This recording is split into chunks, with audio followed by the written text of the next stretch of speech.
técnicas sempre nos atrapalham nesses momentos. Eu estou tentando aqui ativar a câmera, vamos ver se consigo até o fim da noite. Muito bem. Você já deu início aí, Marcos, na sua Não, estávamos aguardando seu ingresso aí. Eu também pedi para esperar 7h05 para dar tempo, né? Sempre tem alguém que precisa um pouquinho mais de tempo para ingressar aqui. A gente já passou de 20 participantes, então também agora que não teve prejuízo nenhum. Então estava aguardando. Tá bom. Bom, então, em nome do nosso presidente, Marcos Vinícius Kikunaga, eu dou início aqui ao nosso evento de hoje, não é?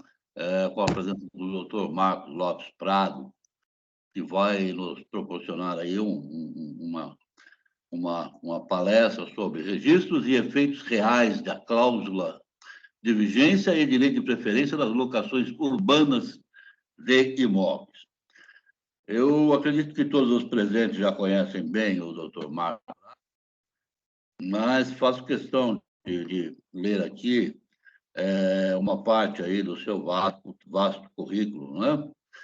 Muito bem, o doutor Marcos Prado, além de ser um dos mais brilhantes advogados da nova geração, não é? Ele possui graduação em Direito pela Universidade de São Paulo, tá? Especialização em Direito Contratual pela Pontifícia Universidade Católica de São Paulo, Direito Urbanístico pela SBTP e Direito Notarial e Registral Imobiliário pelo IRIB. Não é? O doutor Marcos Prado, ele já foi professor na Sanco, Escola de Negócios, né? Examinador de banca de mestrado profissional na FGV São Paulo, é palestrante, coautor de diversas obras e temas de direito imobiliário, é membro da mesa de debate de direito imobiliário do IBRADIM, do IBDIC, da nossa Rádio Notário, da GRI, né? Real Estate Club, e do SMART. Foi membro da Comissão de Direito Notarial e Registral da OAB São Paulo, no triênio 2015-2018. Advoga em São Paulo, onde é sócio da área imobiliária do escritório Sescom Barrier, Flash e Barreto Advogados. Não é? E é um dos advogados recomendados pelas principais publicações nacionais e internacionais de direito. Não é? Então, essa é uma parte do vasto currículo do nosso Marcos Lopes Prado, a quem eu tenho a honra de passar agora a palavra para que ele inicie aí a sua explanação, e estaremos aqui para intervir nos momentos aí que for necessário algum esclarecimento, e assim que alguém pedir a palavra para algum esclarecimento, eu farei aí alguma interrupção para que a gente possa esclarecer. Certo, Marcos? Ou você prefere que deixe para o final os esclarecimentos? Não, fique à vontade. Assim, É melhor, tendo manifestação no chat aí, tendo alguma pergunta, pode me interromper e a gente comenta, sem problema. E muito obrigado, Mauro. Os elogios eu tomo por conta da nossa amizade, não mereço tanto. E estamos entre amigos aqui na academia, né, que fundamos juntos e trabalhamos juntos pelo aprofundamento dos estudos do direito notarial e registral no Brasil, que precisa demais, né? Não só entre notários e registradores, mas também em outros operadores do direito e profissionais jurídicos que militam na área. E nós, advogados, também recorremos diariamente, quase, né, principalmente a gente que milita na área imobiliária, a institutos de direito notarial e registral. Hoje aqui, foi solicitado e eu trouxe aqui para debater com vocês um tema que aqueles que atuam com locação de imóvel conhecem bem na prática, porque é impossível você ser um advogado atuante no setor de locação de imóveis sem se deparar com questões que envolvam direito de preferência e direito de vigência da locação, direitos esses garantidos pela lei do inquilinato ao locatário, né? Mas eu queria focar muito a nossa conversa hoje aqui nos seus aspectos registrais relacionados à Lei 6.015, que é o objetivo nosso maior da academia, né? Então, vamos imediatamente iniciar aqui a nossa conversa. Eu trouxe uma apresentaçãozinha aqui para compartilhar com vocês. Vou pedir se vocês conseguem visualizar. Se eu expandir a tela assim, conseguem visualizar? Marcos, Ok? sim, mas está aparecendo como se fosse a tela do seu computador em cima, sabe? Na apresentação do PowerPoint. Deixa eu ver. Para todo mundo tá com problema? Deixa eu só ver se na próxima tela acontece a mesma coisa. É possível visualizar assim ou não? Ou fica melhor? Então dá para ver, tá ok. Fica melhor assim, porque assim eu acho que a letra fica menor, não fica? Mas dá para. Eu acho que tá ok, não sei. O que você acha, Mauro? Assim ou expandido? Só para a gente. Acho que a sugestão da André é colocar no modo de apresentação, Marcos. Mas aí o modo é esse, ó. E aí, Bruno, fica bom assim? Esse é o modo de apresentação. Ah, tá. Que para nós não parece como se fosse apresentação. Não, tá bom. Acho que. Eu acho que é alguma falha do Teams, porque ao compartilhar, ou tem alguma configuração do Teams que teria que mudar. Porque Entendi. Não, mas tá bom, sem problemas. A gente consegue do lado esquerdo de quem assiste a sua apresentação ver os próximos slides, mas sem problema. Não, então não era para. E assim. Sim, melhorou um pouco. Então vamos assim, vai. Vamos lá. Então, aqui um resumo do que a gente vai tratar hoje, tá? O alcance da lei do inquilinato, que é a Lei 8245/91. Aliás, esse evento da Adnotare também é um evento comemorativo do aniversário de 30 anos que a lei do inquilinato fez agora no dia 18 de outubro de 2001, já que ela foi publicada no dia 18 de outubro de 1991, tá? Então faz parte aí da comemoração dos 30 anos de vigência da lei do inquilinato, uma lei de absoluto sucesso, né?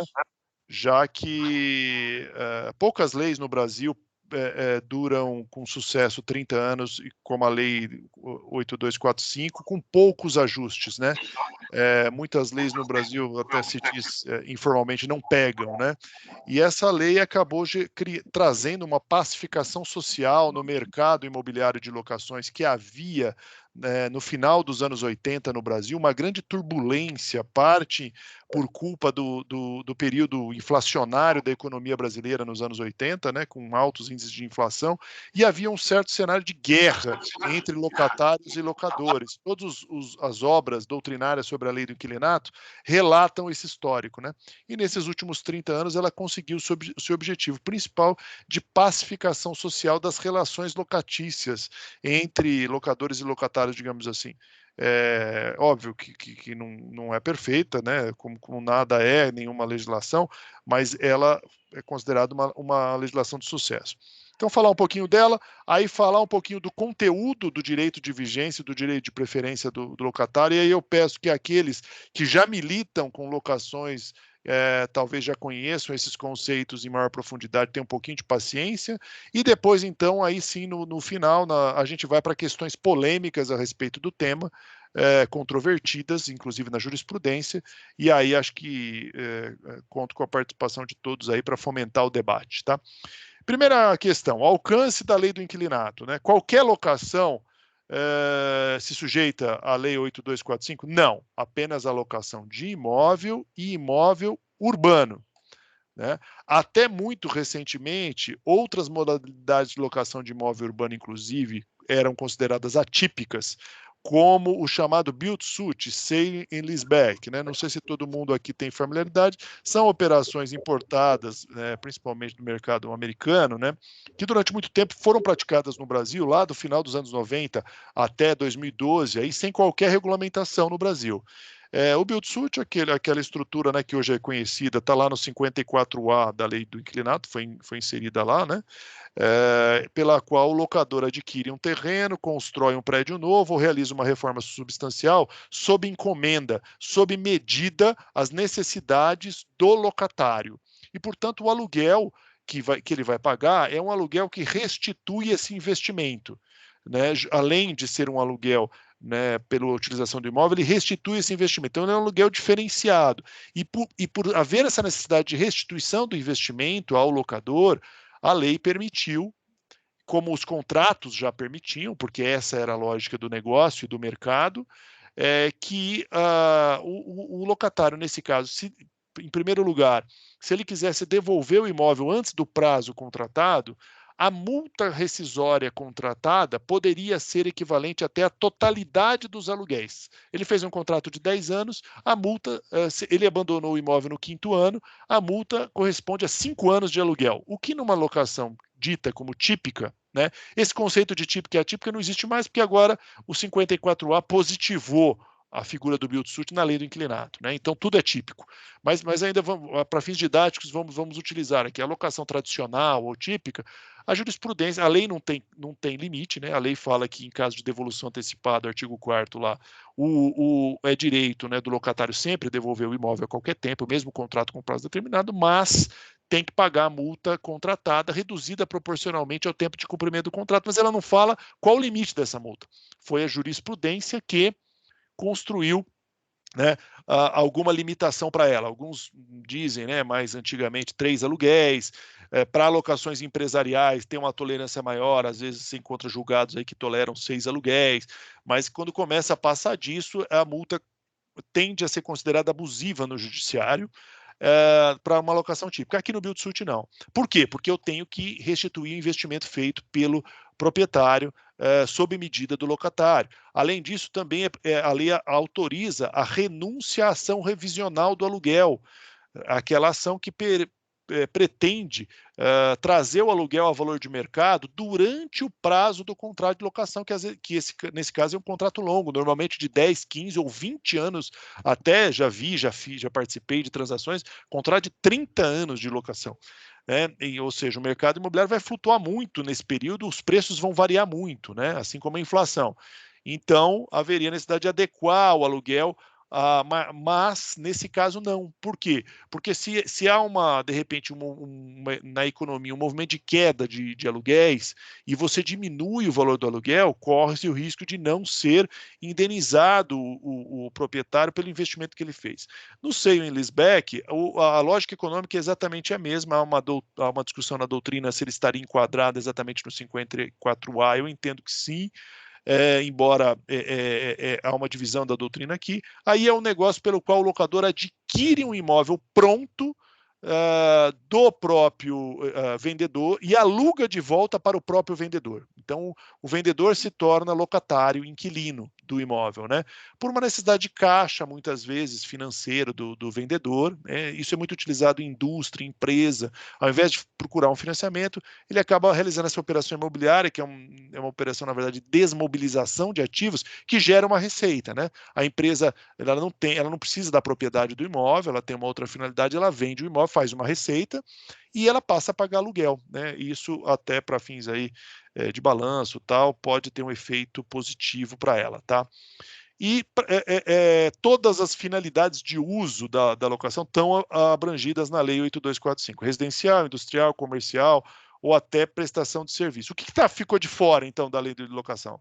Está lá expressamente. Imóveis públicos estão fora, né? Não são regidos pela Lei do inquilinato. Vagas de garagem não são regidas por essa Lei do inquilinato. Espaços de publicidade também não. A parte hotéis residências estão fora. Arrendamento mercantil e arrendamento de imóveis rurais. Nenhum desses casos se submete a essa lei, tá? Aí muitas vezes se discute se é possível aplicar o Código Civil, porque o Código Civil também trata da locação de coisas, né, de bens corpóreos, móveis e imóveis, tá? Muitas vezes se faz uma aplicação subsidiária do próprio Código Civil, mas aí o direito de preferência e o direito de vigência não tem tantos detalhes como tem na lei do inquilinato, que é o nosso objeto aqui hoje, tá? Primeira questão que eu trago aqui, já falando da lei do inquilinato, é uma questão que poderia até ter ido para o final aqui da apresentação, porque ela já atualmente é polêmica, né?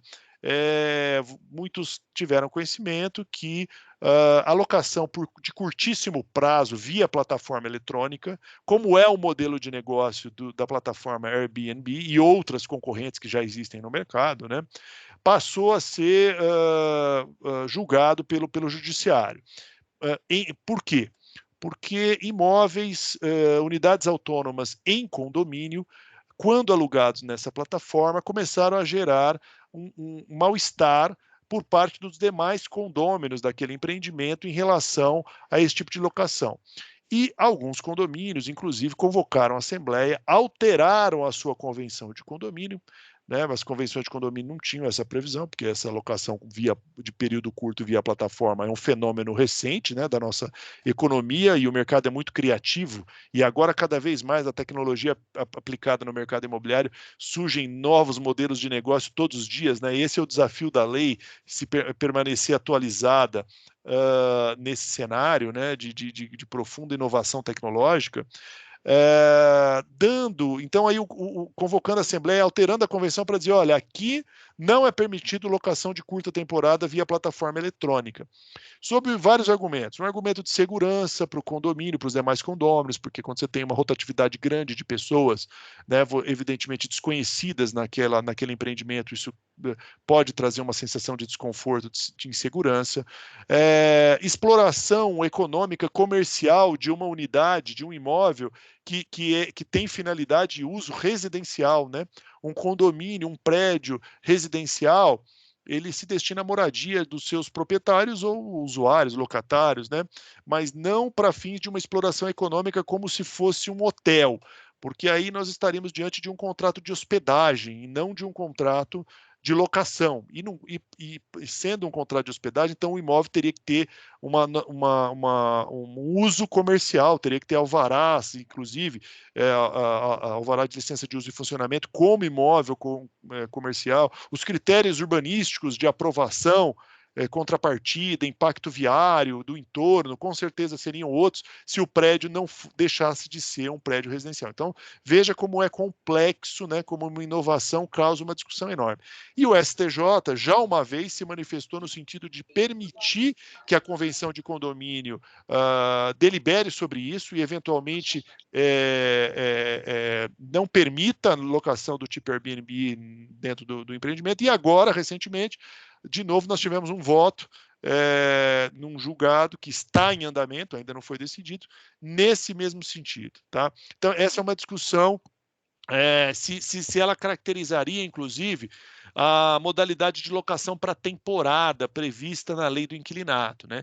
A locação vamos relembrar, para a temporada na lei do inquilinato é aquela realizada por um período não superior a 90 dias, com a intenção de lazer, de férias, né, basicamente. E nas locações do Airbnb, normalmente os períodos são curtos, né, são dias. Então, essa é uma discussão recente, e aí também causa dúvida, né? Será que uma locação tão curta daria a esse inquilino direito de preferência para adquirir o imóvel ou direito de vigência? Vamos supor que o imóvel alocado está anunciado à venda e também anunciado nas plataformas aí para locação. E em algum momento esse imóvel é vendido, né, ou recebe uma proposta de venda. Teria o proprietário desse imóvel a obrigação de notificar esse inquilino que alugou o imóvel, às vezes, por um final de semana, via plataforma eletrônica, para oferecer um direito de preferência? Essa é uma questão que a jurisprudência ainda não enfrentou, mas que virá. Né? A julgar pela resposta em relação à vedação do condomínio, me parece que a tendência da jurisprudência é não reconhecer esse direito nesses casos, né? Porque ela está mais equiparando essa locação a uma prestação de serviço do que uma locação imobiliária propriamente dita. Veremos nos próximos cenas dos próximos capítulos. Né? Aqui o julgado que eu mencionei a respeito lá do julgado do STJ sobre Airbnb, já comentei. Aqui um resumo né, do ponto de vista de direito contratual, as principais características desse contrato específico, né, típico, com lei própria, que é o contrato de locação de imóvel urbano. Ele é um contrato bilateral, né, gera obrigações para ambas as partes, oneroso, né, obrigação de garantir o uso do imóvel contra prestação do pagamento do aluguel e comutativo nesse mesmo sentido, consensual, exige o consentimento mútuo e recíproco. É não formal, e aqui é interessante, é possível até a locação de imóvel verbal, mas isso tem consequências, né? Isso tem diversas consequências, e a lei trata delas. Então, por exemplo, se a locação for comercial e for verbal, o inquilino perde o direito à renovatória, né? Que é aquele direito de renovação compulsória da locação a cada 5 anos. Também não há possibilidade de registro desse contrato de locação. Sem o registro da locação, o inquilino não vai ter a proteção da vigência em caso de venda, e nós vamos falar disso daqui a pouco. No residencial tem aquela limitação também, não tem denúncia vazia se o contrato residencial é inferior a 30 meses ou não é escrito, né? Então tem consequências. Típico, a gente já falou, né? Aliás, essa lei do inquilinato, ela é considerada bastante intervencionista, né? Há várias restrições à liberdade de contratar, por exemplo, sem distinção se a locação é residencial, comercial, se entre empresas, numa situação, entre indústrias multinacionais, numa situação, né, de um contrato empresarial paritário, ou se é para uma senhora idosa, viúva, para residência própria, né, aposentada. Não tem, a lei trata todas as locações nesse sentido, né, com poucas distinções aqui da renovatória e tal, mas no resto, por exemplo, o aluguel da sublocação não pode ser superior ao da locação, não pode haver cobrança, não pode haver dupla garantia, né, não pode haver cobrança antecipada do aluguel, né, mês vencendo, salvo na locação para temporada, ou se o contrato não tiver garantia nenhuma. Então, tem uma série de restrições, até consideradas contravenções penais, né, pela lei. Porém, no mundo empresarial, né, hoje se discute se a lei da liberdade econômica não teria... Qual o impacto que isso tem, né? Até que ponto essas normas da lei do inquilinato são consideradas normas de ordem pública, cogentes, que não é um direito patrimonial disponível e não poderiam as partes dispor deles, mesmo numa relação empresarial paritária. Isso tem sido outra discussão moderna bem interessante aí, de todas essas previsões, quais que são consideradas cogentes, né? Vamos falar aqui, vamos entrar nessa discussão daqui a pouco em relação à preferência e à vigência. Será que cabe renúncia do direito de preferência e o direito de vigência? Né? A gente vai falar disso. Aqui, de novo, as modalidades, então, da residencial, né, que tem essa questão dos prazo de 30 meses que eu mencionei, ou verbal, a temporada, as características, né, veja que a lei fala que é para realização de cursos, tratamento de saúde, obras, e período não superior a 90 dias. E também, no caso da locação não residencial, o chamado direito à renovatória, tá, pessoal? Eu estou passando aqui, são os conceitos da locação, eu estou passando um pouco rápido para a gente chegar logo na parte que interessa, que é tema de hoje, mais especificamente, que é o direito de vigência e de preferência do locatário. E aqui, colocar de cara o conceito, né? O que é o direito de vigência? Se o imóvel locado, no prazo de vigência da locação, venha a ser alienado pelo locador proprietário a terceiros, se não forem adotados determinados cuidados, que nós vamos mencionar aqui, a locação pode ser denunciada pelo novo proprietário do imóvel e o inquilino pode ser obrigado a desocupar o imóvel. Isso vale para qualquer tipo de locação residencial, comercial, industrial, não importa. Inclusive se sobrepõe a outros direitos, revisional, renovatória, tá? E a preferência? A preferência é o direito que também tem o inquilino de comprar o imóvel que ele mesmo aluga em igualdade de condições com terceiros. Então, isso impõe ao locador a obrigação de ofertar. Ele recebe uma proposta de venda, ele é obrigado a enviar uma notificação ao locatário com todo o conteúdo que a própria lei diz que tem que ter na notificação, informando que ele vai vender naquelas condições, naquele preço, naquela forma de pagamento e tal. Se o inquilino quer comprar, ele é obrigado a vender ao inquilino naquelas mesmas condições. As condições têm que ser rigorosamente iguais, embora existam algumas situações aí polêmicas, tá, que a gente vai discutir daqui a pouco, tá? Bom, esse é o conceito. Então, vamos agora aprofundar um pouco em relação à vigência. Está lá no artigo 8º da lei, né? Quais são os requisitos para que o inquilino tenha esse direito de vigência? O contrato tem uma cláusula expressa nesse sentido e seja registrado na matrícula do imóvel. Veja que aqui é uma terminologia já conflitante da lei do inquilinato com a lei de registros públicos, com a 6.015, né?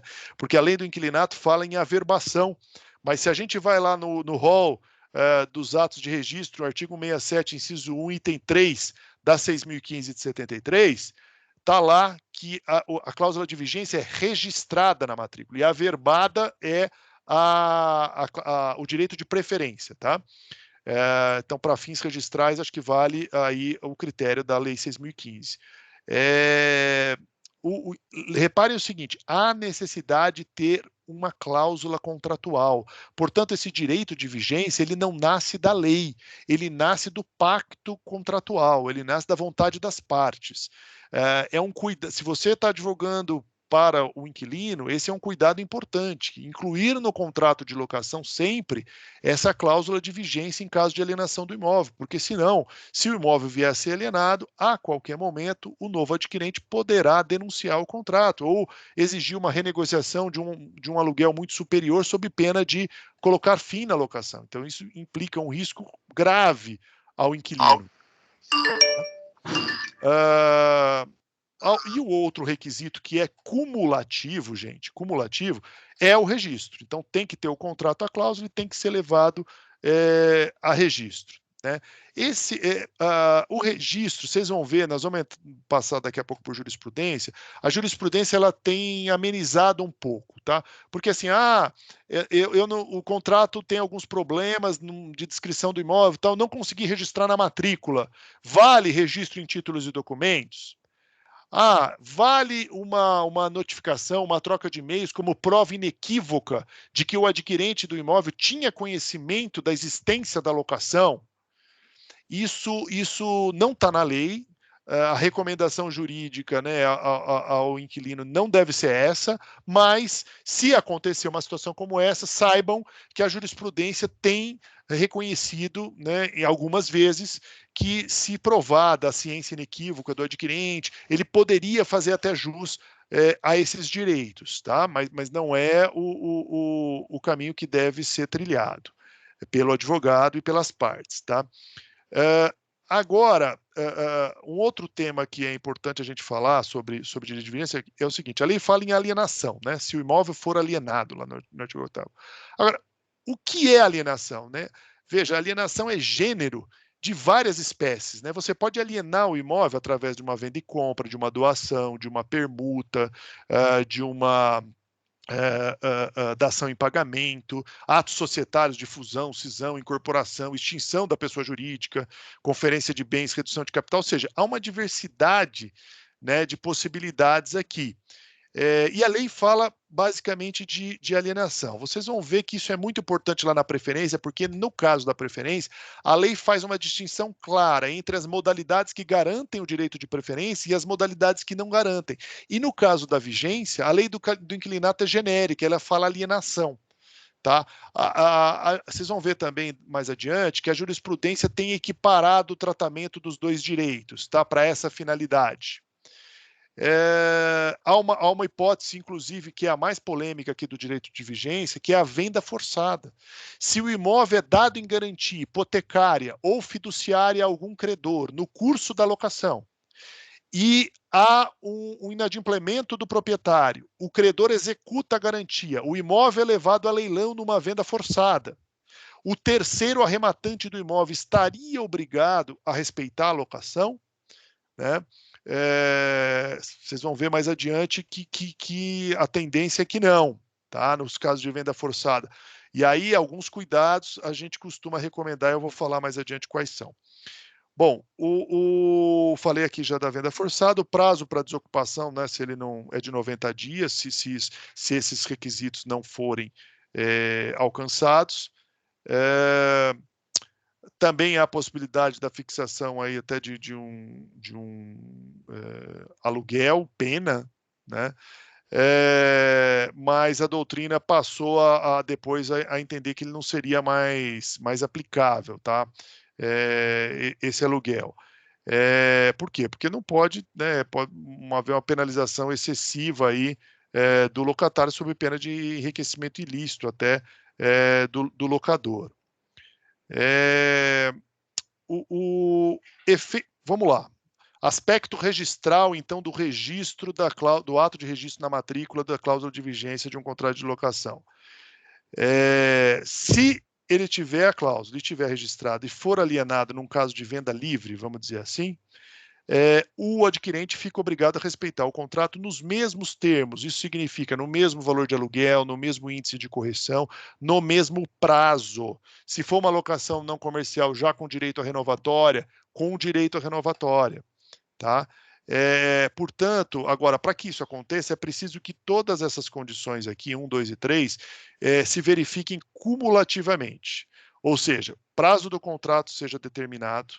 Se tiver um prazo indeterminado, não adianta nada ter cláusula de vigência, né? Porque aí tudo bem, o novo proprietário adquiriu o imóvel e, como a locação por prazo indeterminado ela pode ser denunciada pelo locador, o novo proprietário vai exercer esse mesmo direito que o antigo proprietário já tinha, né? Então não adianta, tem que ter prazo determinado, esteja em vigor, haja a cláusula de vigência, que a gente mencionou no contrato, e esteja registrado na matrícula do imóvel, tá? Nessa hipótese, se diz que embora esse direito de oriundo da cláusula de vigência seja um direito de natureza obrigacional, que só surte efeito entre as partes, ele aqui, quando esses três requisitos estão presentes, ele produz efeitos reais com eficácia erga omnes. Por quê? Porque qualquer terceiro adquirente desse imóvel, qualquer terceiro credor, fiduciário ou hipotecário, passa, em tese, a ter conhecimento da existência dessa locação, né, constante na matrícula, e aí, pelo efeito da publicidade registral da matrícula, esses efeitos alcançam esses terceiros. Tá? Aí, outra polêmica, né, que surge aqui. Quando esse direito de vigência é desrespeitado, ou seja, preencheu os requisitos, mas não, desculpa, quando não falta algum desses requisitos aqui e o adquirente vai lá e exerce a denúncia, caberia ao inquilino alguma pretensão indenizatória contra o antigo locador, né? Seria uma obrigação do locador garantir o prazo do contrato? Veja, é direito do locador, né? A jurisprudência já entendeu nesse sentido. Na cláusula de preferência é diferente, tá? Pode ter imposto de indenização, mas aqui, para fins da vigência, é direito do locador alienar o imóvel, né? O imóvel não é porque ele está alocado que ele está indisponível, né? É patrimônio do locador. Então, a locação ela não pode inibir o direito de alienação do imóvel. E a própria lei prevê a forma de proteção do inquilino. Então, se essa forma não é seguida pelo inquilino, qual seria o ato ilícito a fundamentar uma pretensão indenizatória contra o locador, né? Por mais que haja efetivamente perdas e danos e até lucros cessantes do inquilino, que tem que desocupar antecipadamente o imóvel. Né? Ele contratou um prazo de 10 anos e eu só consegui ficar no imóvel 5 anos, tudo bem, mas não é porque ele rompeu o contrato, ele alienou o imóvel. Claro, sempre a hipótese de fraude, né, gente? De simulação, né? Se ficar comprovado um conluio, né, o locador deliberadamente, por dolo, realizou um conluio com um terceiro para simular uma alienação, simplesmente para despejar o inquilino. Óbvio, aí nesse caso é a patologia. Né? Então, mas aí depende de prova, o ônus da prova é do inquilino, da prova do dolo e do conluio, não é o caso normal, né? Não é a rota ordinária dos negócios. no mercado de locações. Então, a primeira conclusão aqui do que nós conversamos, que essa cláusula de vigência, então, constituiria uma verdadeira exceção ao princípio da relatividade dos contratos, porque não deixa de produzir efeitos apenas entre locador e locatário, e esse efeito se estende erga omnes em relação à vigência da locação, pela publicidade registral, né? Questão de registro em títulos e documentos. Em regra, né, na doutrina e na própria lei, é ineficaz. Mas eu encontrei aqui uma decisão, um julgado no estado tal. Né? Julgado tem para todo lado, né, pessoal? Mas não é jurisprudência majoritária, isso não representa uma segurança jurídica que seja suficiente para a gente recomendar a qualquer inquilino registrar a locação em títulos e documentos. Se o contrato de locação é antigo, foi mal feito, não preenche os requisitos de especialidade objetiva na descrição do imóvel, ou especialidade subjetiva na qualificação das partes, locadores e locatários para ser registrado, por exemplo, que se adite o contrato de locação, né, faz um aditamento e se preencha os requisitos necessários da 6.015 para que esse contrato tenha ingresso ao folho real e a cláusula de vigência possa ser registrada na matrícula do imóvel. Se a locação é anterior à lei do inquilinato, é bem provável que nem exista a cláusula de vigência. A gente vê na prática muitos casos, e até que contratos recentes, sem cláusula de vigência, contratos antigos, então, é muito comum, né? Outra informação importante, qualquer um dos dois, locador ou locatário, pode promover o registro, mas óbvio que o interesse é muito maior do locatário nesse registro, não há prazo, né? Então eu assinei o contrato no mesmo dia, eu quero levar registro, pode. 10 anos depois eu quero levar registro, pode, né? Não há prazo fatal, decadencial, prescricional aqui em relação à cláusula de vigência. Aliás, sobre isso outro dia me questionaram, recebi uma consulta no escritório muito interessante. Um determinado negociação de locação, as partes tinham a intenção de pactuar uma cláusula de vigência temporária. A locação era de 10 anos, mas nós vamos pactuar uma cláusula de vigência por 3 anos. Olha que coisa interessante, né? Faz pensar, não existe essa previsão legal na lei. Quer dizer, se o imóvel vier a ser vendido nos 3 primeiros anos da locação durante a cláusula de vigência, então teria que se respeitar todo esse procedimento aqui. Mas se o imóvel vier a ser vendido depois desses 3 anos, então não teria mais a cláusula de vigência.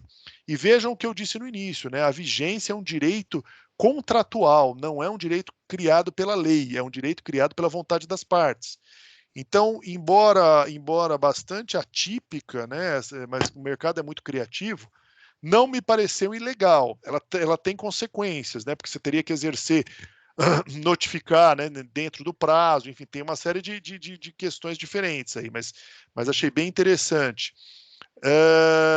Outra coisa, não caracteriza de cláusula de vigência, isso a jurisprudência também bate bastante, disposições genéricas inseridas no contrato de locação, que o contrato é obrigatório entre as partes, que o prazo do contrato é tanto, que obriga sucessores. Isso não é suficiente, é preciso uma cláusula expressa dizendo que se o imóvel vier a ser alienado a terceiros durante o prazo da locação, o adquirente ficará obrigado a respeitar a locação nos termos do artigo 8º da lei, para o que esse contrato será levado a registro, né, na matrícula do imóvel, tá? Uma cláusula expressa, tá?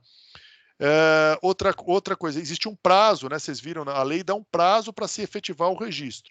Se o registro da locação é efetivado após a data da alienação do imóvel, não adianta nada. O adquirente continua tendo direito de denunciar a locação. Então é importante registrar o imóvel, a locação, previamente à alienação a terceiros, tá? E aqui a gente passa para a preferência. Vejam como é diferente. Lá na vigência, a lei fala alienação genérica, né? O gênero, não a espécie. Aqui a lei já é mais precisa. E aqui a preferência é um direito legal, que decorre da lei e não do contrato. Embora, se o contrato estiver averbado para fins do direito de preferência, há um efeito prático real diferente, que eu vou explicar. Tá? Mas o direito de preferência em si decorre da lei. Então, pelo simples fato da locação existir, e ela pode ser até verbal, lembrem-se, o inquilino tem direito de preferência para adquirir o imóvel. Se o imóvel for vendido, o proprietário tem que oferecer nas mesmas igualdade de condições. E aí ela fala, nas hipóteses de venda, promessa de venda, cessão, promessa de cessão ou dação em pagamento. Então, ela é um rol, isso é considerado na doutrina e na jurisprudência um rol taxativo, tá?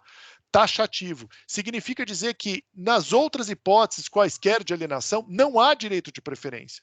Então, e aí nós podemos lembrar que permuta não está aqui, incorporação, fusão, cisão, venda forçada em leilão não está aqui. Né? Então, nesses outros casos, não, e o artigo 32 vai ser expresso ao excluir, vocês vão ver isso, o direito de preferência. Tá? Porém, qual a diferença prática e em termos de eficácia obrigacional ou real, se a preferência, o contrato de locação estiver averbado ou não na matrícula do imóvel locado? Se ele não estiver averbado, em tese, esse contrato só está produzindo efeitos entre as partes. O direito de preferência é um direito garantido pela lei ao locatário. Porém, se ele for desrespeitado, o terceiro adquirente de boa-fé do imóvel não é alcançado por esse direito de preferência. Isso significa dizer que a venda do imóvel será considerada válida e eficaz e restará ao inquilino preterido no seu direito de preferência uma pretensão indenizatória financeira por perdas e danos e até lucros cessantes, se comprovados, contra o proprietário, que é o alienante. Tá? A obrigação de oferecer a preferência é do vendedor do imóvel, é do locador. É ele que garante eventual indenização. Tá? Ele que é o réu em eventual demanda indenizatória.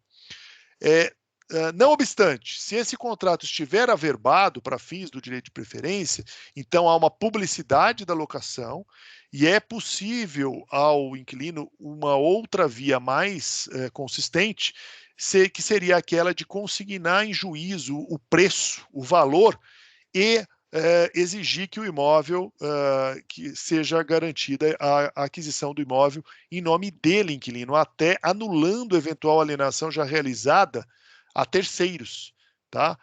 Que não mais seriam considerados de boa-fé, uma vez que a publicidade do direito de preferência decorrente da locação foi dada na matrícula. Então, veja que há uma diferença de efeitos aqui. Né? Então, o direito de preferência continua existindo, esteja ou não averbado o contrato de locação, diferentemente da vigência, que só existirá se houver a cláusula contratual e o registro. Né?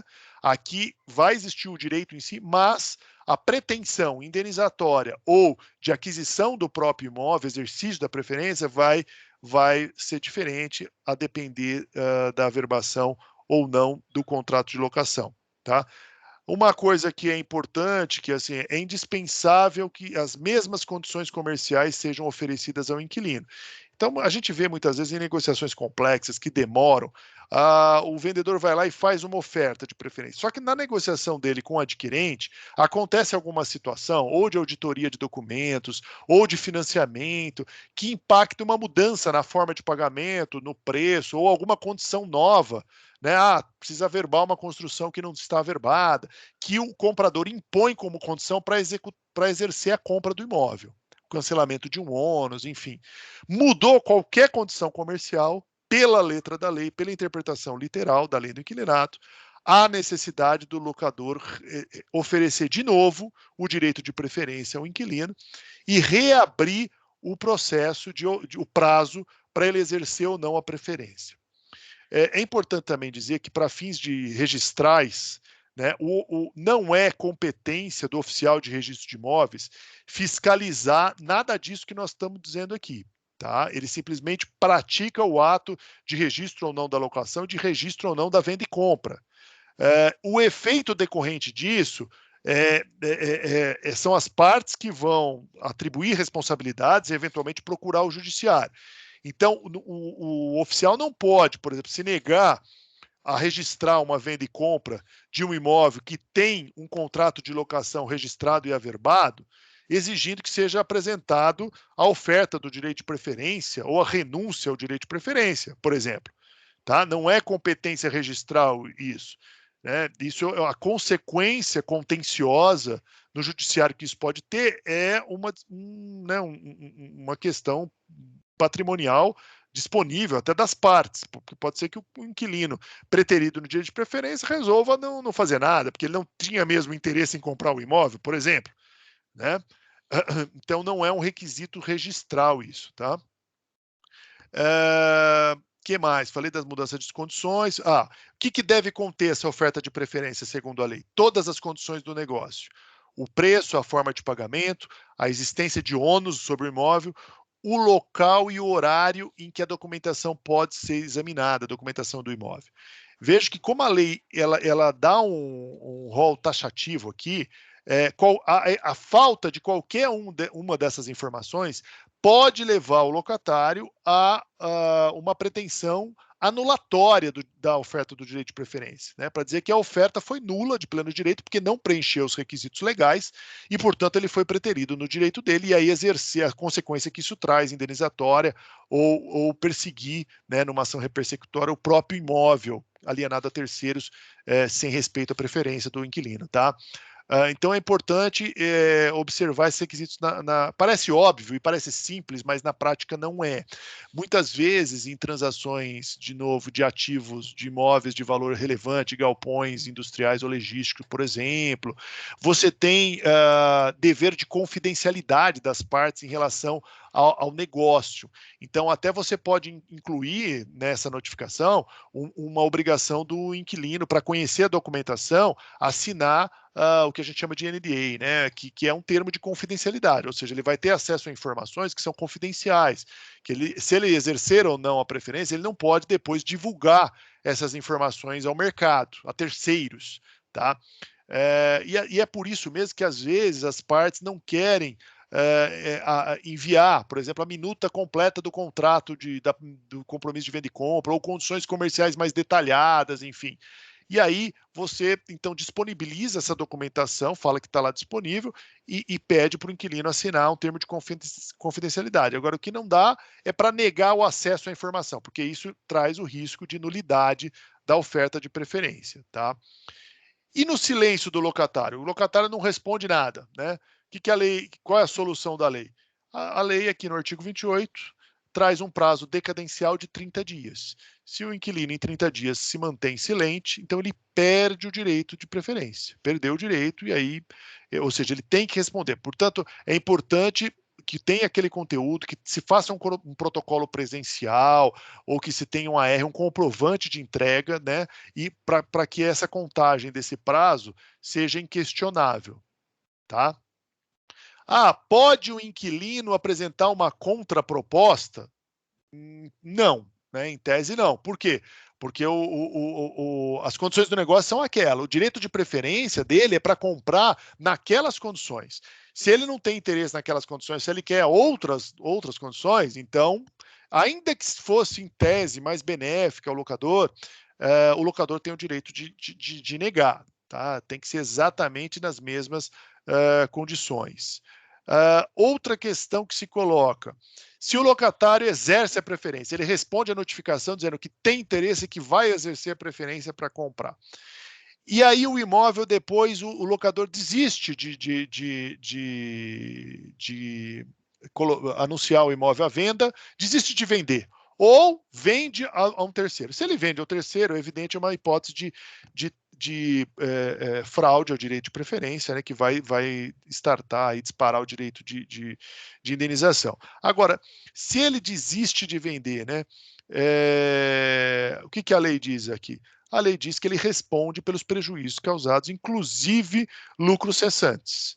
É claro que o locatário vai ter que eventualmente provar, né, esses prejuízos aqui. Mas veja que é o critério básico, né, do direito contratual.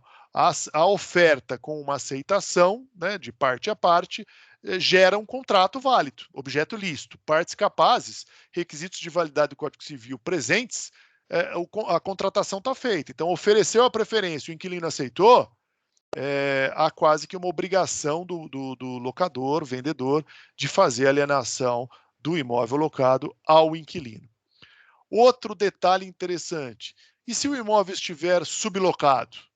Aí tem uma diferença, depende, ele pode estar sublocado parcialmente ou totalmente. Se a sublocação for total, a lei diz que a preferência passa do locatário ao sublocatário. Quem passa a ter o direito de preferência é o sublocatário. E se ele não exerce, aí em seguida, subsidiariamente, vai a oferta ao locatário. Se forem vários sublocatários, a lei diz a preferência é de todos em comum, ou só de um deles, se só ele for interessado em exercer, né? E no parágrafo único aqui do artigo 30, a lei traz ainda um critério de desempate, que é o locatário mais antigo, né? E se as duas sublocações forem do mesma data, do mais idoso, né? Agora, quando é pessoa jurídica, que é a locatária, esse critério do mais idoso fica difícil, né? Talvez por analogia teria que ser o ato de constituição mais antigo na junta comercial, talvez, né? Por analogia aqui. Então, esse é um cuidado importante também quando há sublocação no imóvel, tá? Porque ele tem esse impacto aqui para fins do direito de preferência e do direito de vigência também, né? Se ele tiver registrado, o sublocatário também pode exigir a vigência, né? Porque se ele tiver registrado, se subentende que houve anuência, tanto do proprietário como do locatário, né? É algo inquestionável. Outra questão que na prática a gente vê muito acontecendo. Há muitos negócios hoje, né, no mercado, em que não se trata de uma aquisição de um único imóvel simples, mas aquisição de um portfólio de ativos. Muitas vezes, portfólio esse que não é composto apenas por imóveis, mas por diversos bens.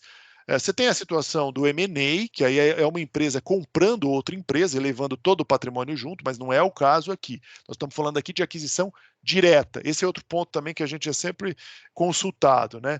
A lei do inquilinato, ela não cria nenhuma obrigação de venda indireta. Quando eu compro a empresa, há uma sucessão, né, da posição contratual da locação.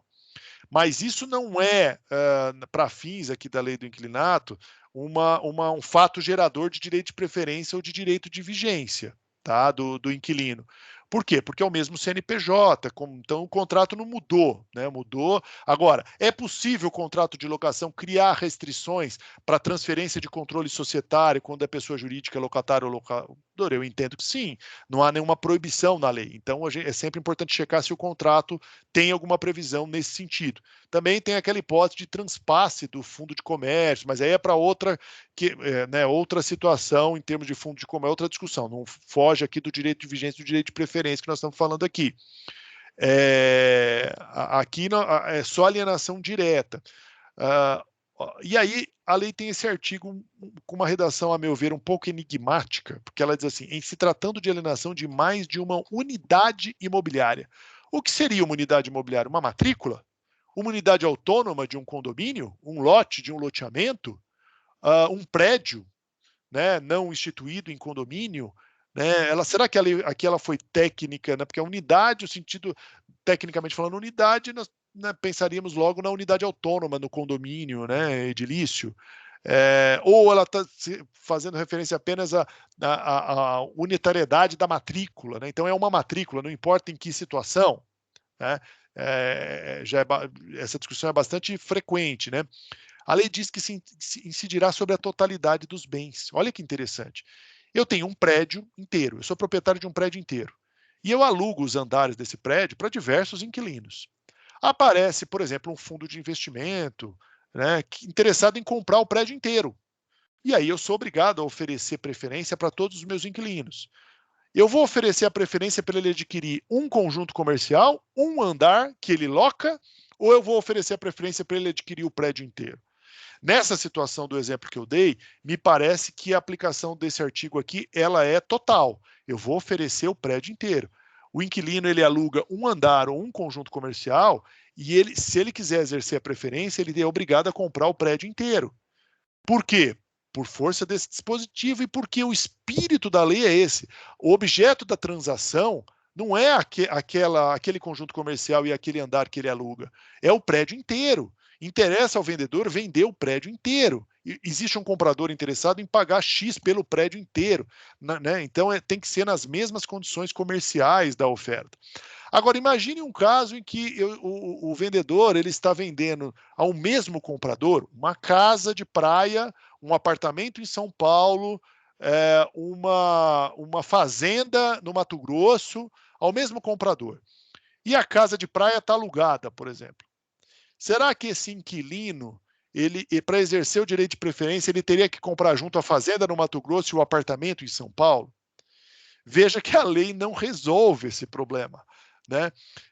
Me parece que aí é um argumento de que, de um lado, né, não haveria uma unidade entre aqueles imóveis que estão sendo comercializados, e a doutrina nesse sentido de que teria que integrar o mesmo empreendimento ou o mesmo haver uma lógica econômica, né, que justificasse aquele conjunto de bens integrados, alguma ligação entre eles. Ou o direito de preferência recairia exclusivamente em relação àquele imóvel. Lógico que para fins da venda e compra vai ter que se atribuir preço individualizado a cada matrícula, né? Então, até seria possível exercer isso. Mas, de outro lado, interessa ao vendedor vender a casa de praia separada da fazenda? Se ele tem um comprador que ofereceu a aquisição dos 3 bens simultaneamente, a lei não fala que tem que ser nas mesmas condições da oferta que o vendedor tem. Então, essa é uma questão polêmica que não há uma pacificação nem na doutrina nem na jurisprudência a respeito disso, tá? Quando os imóveis são completamente de localização diferente, com finalidades diferentes, tá? Mas, enfim, existe argumento aí nos dois sentidos. Sobre quando o imóvel se localiza em condomínio, a gente não pode esquecer que incide o artigo 504 do Código Civil, que trata do direito de preferência do condômino, né? O condômino, ele também tem direito de preferência para adquirir o imóvel num condomínio voluntário, né? Não no condomínio edilício. No condomínio edilício, eu tenho um apartamento, unidade autônoma, ou um escritório, unidade autônoma, eu posso vender sem oferecer preferência aos demais condôminos. Mas no condomínio voluntário, eu tenho uma casa com meu irmão, 50% de cada um. Para eu vender meus 50%, eu tenho que oferecer preferência para ele. Nesse caso, a lei fala que a lei do inclinato, a prioridade do condômino prefere a do locatário. Então, como é que eu faço? Eu oferto primeiro ao condômino. Se ele exercer, acabou. Eu nem vou ao locatário, porque o condômino exerceu. Se ele não exercer, eu vou ao locatário, né? Se eu ofereço simultaneamente e ambos exercem a preferência, eu tenho o risco de ter uma discussão sobre isso. É claro que sempre vai ser oponível ao locatário esse artigo 34 da lei do inquilinato, tá? Aqui nós chegamos às exceções que eu tinha mencionado para vocês ao direito de preferência. Então, quando a lei ela é taxativa, ela exclui o resto. E no 32, ela até lista o resto. Olha, hipóteses de perda da propriedade, né? Perda forçada da propriedade, venda por decisão judicial, permuta, doação, integralização de capital, cisão, fusão, incorporação societária da empresa, que é locadora, né, que foi, portanto, o imóvel acabou sendo transferido por força desses atos societários. Nesse caso, a lei do inquilinato é expressa a dizer que o inquilino não tem direito de preferência para adquirir o imóvel. Por quê? Porque, se a gente for pensar, não há condição de ter igualdade de condições comerciais aqui, né? Se eu estou permutando um imóvel com outro, ora, me interessa permutar com aquele imóvel específico. Esse imóvel específico, o inquilino não tem para me oferecer em troca. Então, como é que eu vou oferecer igualdade de condições? Se eu estou doando o imóvel locado a meu filho, né, e não me interessa doar ao inquilino, não tem igualdade de condições, percebe? Quando há atos societários, aí, operações societárias, às vezes dentro do mesmo grupo, né, o inquilino não tem uma empresa naquela igualdade de condições. Né, eu estou fazendo uma reorganização aqui, como é que eu transfiro para ele? Ele não é meu sócio. Né, como é que eu faço um ato de cisão para transferir para ele? Não é possível. Numa venda forçada, né, eu não consigo, não é uma venda livre, eu não tenho disponibilidade, não tenho, né, ato voluntário meu que possa realizar isso em favor do inquilino. Então, é por conta disso que a lei exclui. E aí, a gente, quando discute o direito de vigência, não tem esse detalhamento, né? E o que a jurisprudência normalmente faz, tá, majoritariamente, é equiparar essas hipóteses também para o direito de vigência, tá? Então é importante prestar atenção nisso e talvez tomar alguns cuidados, que eu vou falar daqui a pouco no caso da vigência, para tentar proteger contra a venda forçada, pelo menos, tá? Uma alteração legislativa recente também é importante destacar aqui em relação à alienação fiduciária, quando surgiu a alienação fiduciária entre nós, né? O imóvel locado está alienado fiduciariamente. Há diversas hipóteses. A locação é anterior à alienação fiduciária. A alienação fiduciária já existia quando a locação foi contratada. O contrato de locação menciona a alienação fiduciária. O contrato de alienação fiduciária menciona a locação. Credor fiduciário tem ciência da locação. O locatário tem ciência da alienação fiduciária. Veja quantas hipóteses que podem ocorrer na prática, né? Mas o que a lei diz é que esse direito de preferência também não alcança, tá, os casos de alienação fiduciária, inclusive em caso de discussão e leilão judicial, e essa condição tem que constar expressamente do contrato, tá, em que o imóvel está alienado fiduciariamente. Nos contratos de alienação fiduciária, se já existe uma locação pré-existente, a locação tem que constar lá também expressamente, tá? Portanto, assim, eu já aproveito então para falar desse tema. Quando a gente está advogando ou sendo consultado por inquilino, é importante ter um cuidado de colocar no contrato de locação não apenas uma cláusula de vigência padrão contra a alienação genérica, mas também uma proteção nas hipóteses de venda, de perda da propriedade em casos de penhora, de arresto, de alienação fiduciária, hipoteca. No caso de contrato, alienação fiduciária e hipoteca, é possível obrigar o proprietário a fazer constar a cláusula contratual na locação, estabelece que o locador, se ele quiser dar o imóvel em garantia, ele é obrigado a fazer constar a locação no contrato de garantia que ele celebrar, obrigando o credor a respeitar essa locação no seu prazo, dizendo que o credor tem ciência. Mais do que isso, se houver um procedimento de leilão, discussão forçada, né, fazer constar ou requerer, né, no juízo competente que conste do edital do leilão do imóvel a existência da locação, porque com isso eu consigo alcançar eventualmente o arrematante. O edital do leilão é a lei, né, da arrematação, né? Então eu consigo alcançar o terceiro, que é arrematante, que poderia dizer, eu não tenho nada a ver com isso, com essa locação, tá falando, não, veja, tem cláusula de vigência, está registrado na matrícula do imóvel, consta, estava no contrato da garantia, consta no edital do leilão, né?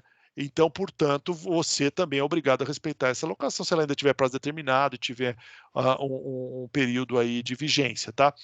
É garantido? Não, não é garantido, tá? É possível que o judiciário, mesmo com todos esses cuidados, entenda que, por analogia do artigo 32 aqui do Lei do Inquilinato, o inquilino não tem, no caso de venda forçada, a preferência e também não terá a vigência. E aí, nessa hipótese, o terceiro arrematante poderá denunciar a locação, tá?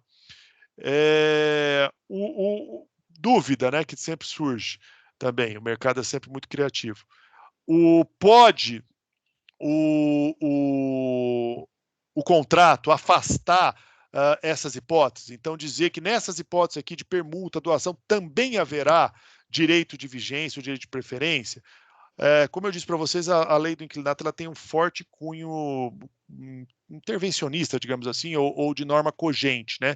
Me parece difícil sustentar a aplicação do direito de preferência nessas hipóteses, até pela razão que eu mencionei antes, porque são características personalíssimas que eu não consigo transferir ao inquilino, tá? Pelo andar da carruagem aqui, pessoal, vou ter que dar uma acelerada aqui na nossa apresentação, e até para disponibilizar algum tempo para perguntas, mas repito, que alguém tiver alguma indagação ou quiser fazer alguma intervenção, fique absolutamente à vontade, tá? Eu entendo que o nosso horário aqui ele vai no máximo até 8h30, eu vou já tentar encaminhar para as conclusões aqui.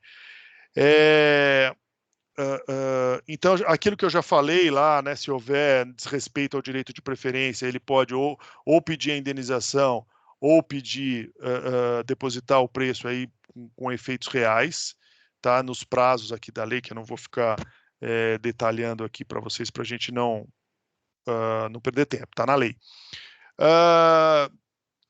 Hipóteses polêmicas. Permuta, então, a primeira. É muito comum no mercado de incorporação imobiliária a chamada permuta de terreno para fins de desenvolvimento de incorporação, né?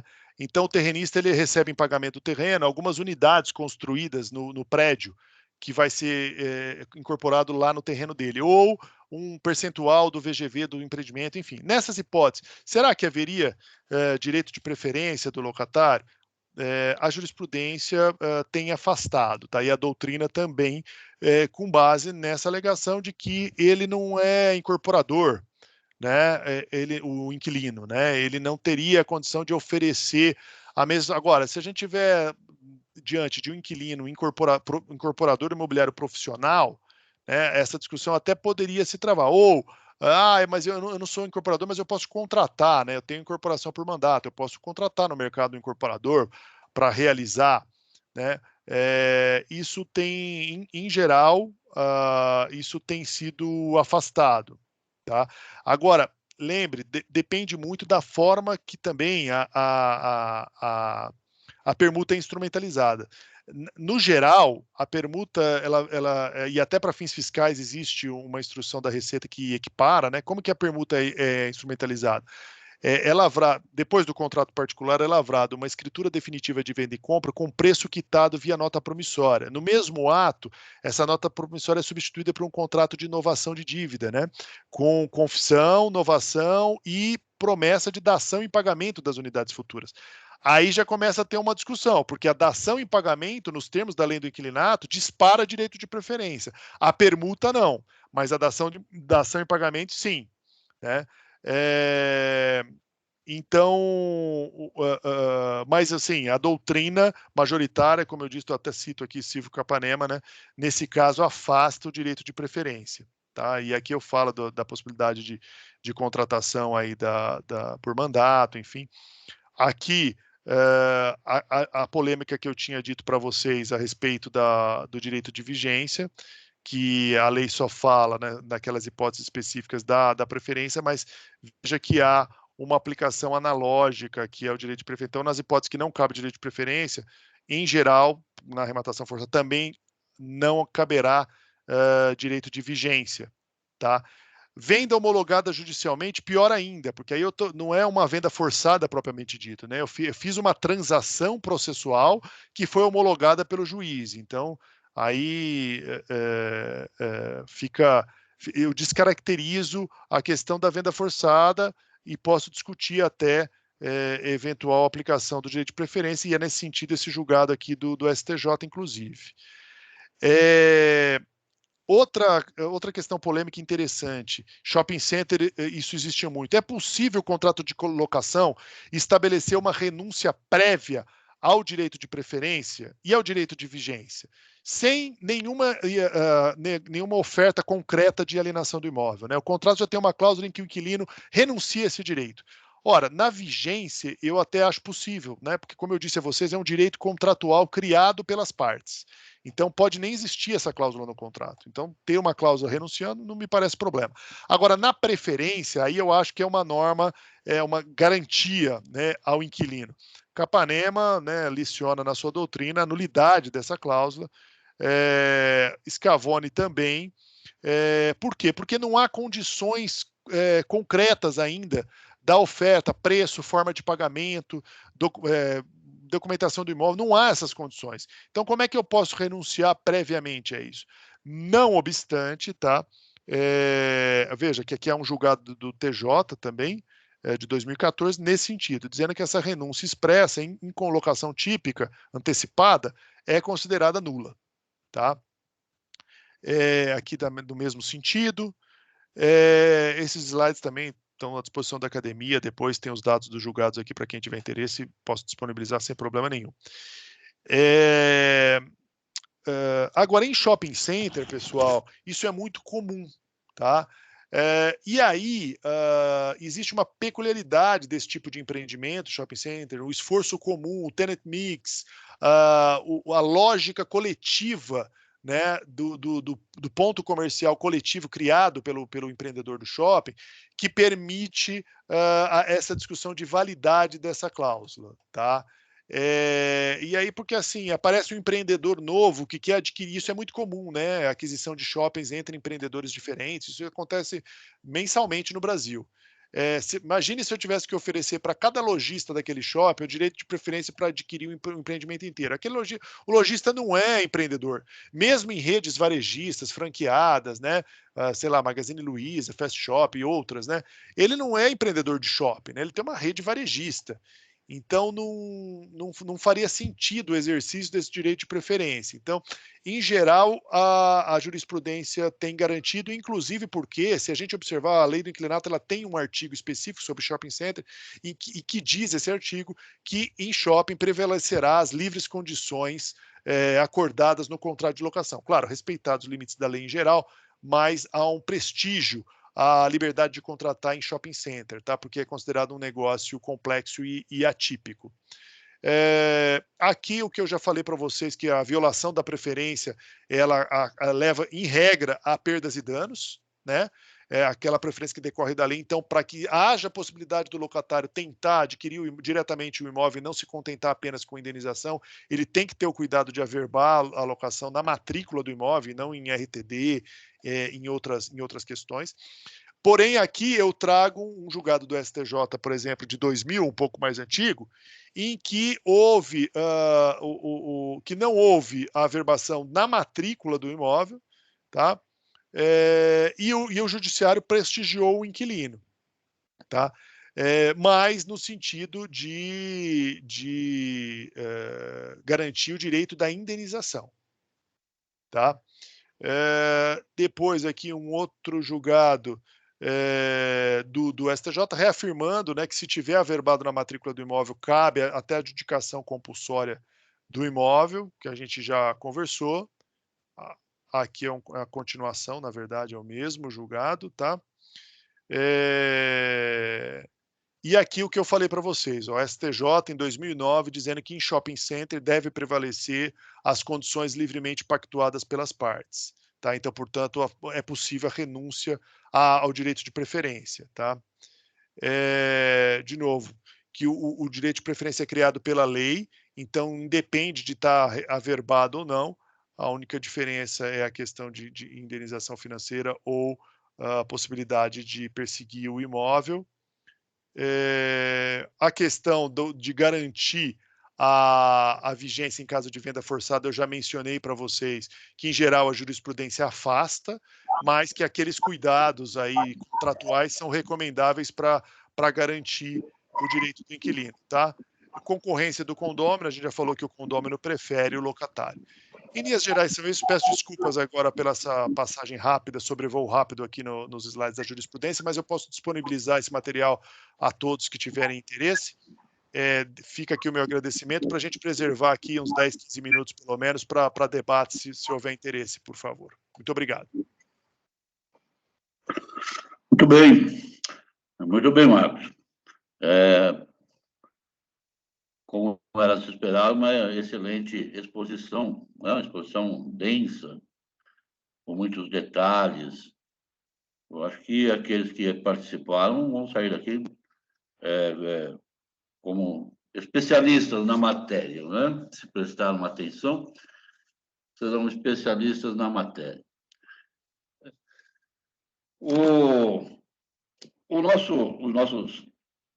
Os nossos participantes aqui deixaram algumas perguntas que eu vou transferir a você, para que você dê aí uma resposta resumida, tal, rápida, para atender aqui ao interesse de cada um, tá? O doutor Márcio, ele pergunta: doutor Marcos, boa noite. Existe o direito de preferência ao locatário em contrato não averbado à matrícula, estando este vigente por prazo indeterminado? Eu acho que você até explicou bastante profundamente essa questão, né? Mas poderia dar um replay sobre o assunto. Sim, eu acho que eu falei em relação à vigência, né, Mauro? Porque na vigência, a necessidade do contrato, para ele ser exercido com eficácia, a necessidade do contrato ter prazo determinado. Porque se o contrato tem prazo indeterminado, o inquilino ele tem direito de vigência, pode se preencher os requisitos legais, ele pode ter. Mas o adquirente do imóvel, ao adquirir o imóvel com uma locação com prazo indeterminado, vai continuar tendo o mesmo direito que o vendedor já tinha de denunciar aquela locação com fundamento no prazo indeterminado, não com fundamento na aquisição do imóvel. Então não adianta nada ele ter o direito de vigência se tiver o prazo indeterminado. Agora, a preferência não, a preferência independe do prazo. Seja o prazo determinado ou o prazo indeterminado, existe uma locação em vigor no imóvel. Né? Se existe uma locação em vigor no imóvel, o direito de adquirir esse imóvel que está locado continua existindo independentemente do prazo. O que a gente vê quando na prática no mercado é que quando existe uma locação por prazo indeterminado e o adquirente não tem interesse em manter aquela locação, ele exige que o vendedor denuncie aquela locação por prazo indeterminado antes de efetivar a compra, né? De forma que quando a compra for efetivada, já não existe mais locação em vigor, entendeu? Isso é possível. E é a solução que a gente costuma mais ver. Perfeito. O doutor Luiz Fábio Bandino, ele pergunta, boa noite, excelente exposição, e pergunta o seguinte, doutor Marcos, poderia falar sobre a qualificação registral e sobre assinatura eletrônica ou digital? Quais os requisitos das cláusulas para ter ingresso sem maior entrave? E se há necessidade de testemunha no contrato digital? Bons pontos, né? Doutor Luiz Fábio Bandino é especialista na matéria de locação também, meu companheiro aí de vários foros de discussão de locação aí que a gente participa. Então, como sempre, não poderia ser diferente. Provocações aqui interessantes. A qualificação registral, né? Eu acho que a premissa básica é o seguinte: locação é direito obrigacional, né? Portanto, ela não tem os mesmos requisitos, o título, que é o contrato de locação, não tem os mesmos requisitos que tem uma venda e compra, né? Um direito real. A especialidade objetiva, ela se preenche de maneira mais simples no caso da locação. Então, basta mencionar, às vezes, o endereço do imóvel. Eu recomendo sempre mencionar a matrícula, né? Para não ter problema. Uma questão que a gente sempre enfrenta também, muitas vezes está sendo feita a locação parcial do imóvel. Não é uma locação total, estou locando um pedaço de uma matrícula. Não há nenhum, o objeto é lícito, né? Partes capazes, né? Não tem nem, é perfeitamente válido e eficaz essa locação. A questão é, ela teria alguma restrição para acesso ao folho real, para registro na matrícula do imóvel? Isso sim tem uma interpretação diversificada entre os registradores, entre as corregedorias. Tá? Aqui em São Paulo, Estado e capital. Capital, com certeza, Estado, não conheço problemas há muito tempo. Às vezes, o registrador pede para que seja juntado um croquis de localização, às vezes não. Já tive casos até de fração do imóvel, mas de uma maneira ou de outra se consegue soluções para garantir o registro e a averbação, que são importantes para fins da garantia do direito de preferência e de vigência, né? Como se trata de um direito obrigacional, repito, a minha visão é que o preenchimento da especialidade objetiva, principalmente, que é a descrição do imóvel, né, conforme matrícula, ela não deveria ser tão rígida em relação à área locada. Alguns até exigem um memorial descritivo com descrição amarrada à descrição da matrícula da área maior, isso se for um imóvel rural, por exemplo, tá? Aí vai depender da interpretação de cada oficial, mas o que eu entendo é que não poderia haver uma negativa genérica de impossibilidade de registro da locação parcial por ferir a qualificação registral aqui. Assinatura eletrônica, não há problema nenhum, né? Se o contrato, para fins de validade e eficácia da locação em si, essa assinatura ela nem precisa ser qualificada com certificação digital padrão ICP Brasil, tá? Para validade e efeito entre as partes e eventuais ações judiciais, revisional, renovatória, tal, não tem problema nenhum. Agora, para fins de registro imobiliário, né? Para fins de registro imobiliário, a gente sabe que aí sim haveria necessidade de uma certificação ICP Brasil, assim como qualquer outro título aí, ou até assim a escritura eletrônica, né, para ser registrada, para ser lavrada, para ser registrada, ela conta com a certificação da plataforma do e-notariado, né? Mas no caso do contrato particular não existe nessa plataforma. Então, aí o certificado ICP Brasil da assinatura é exigido para fins do registro, tá?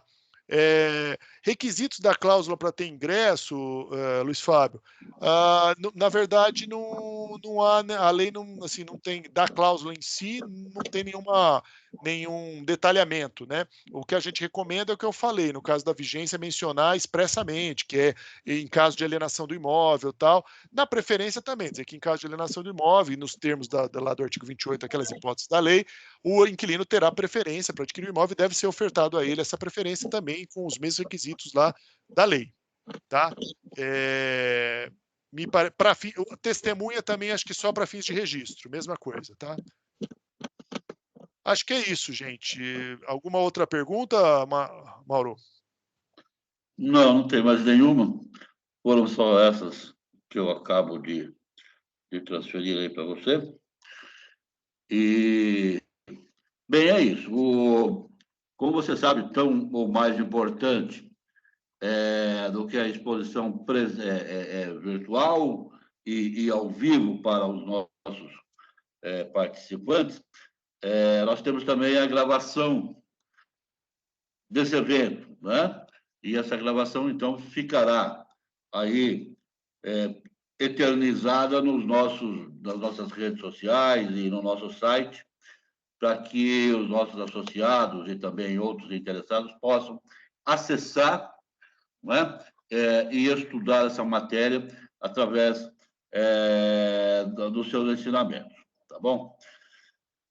Basicamente é isso, Marcos Prado. Eu aproveito a oportunidade para agradecer, em nome da Ad Notari e de sua presidência, a sua participação, né?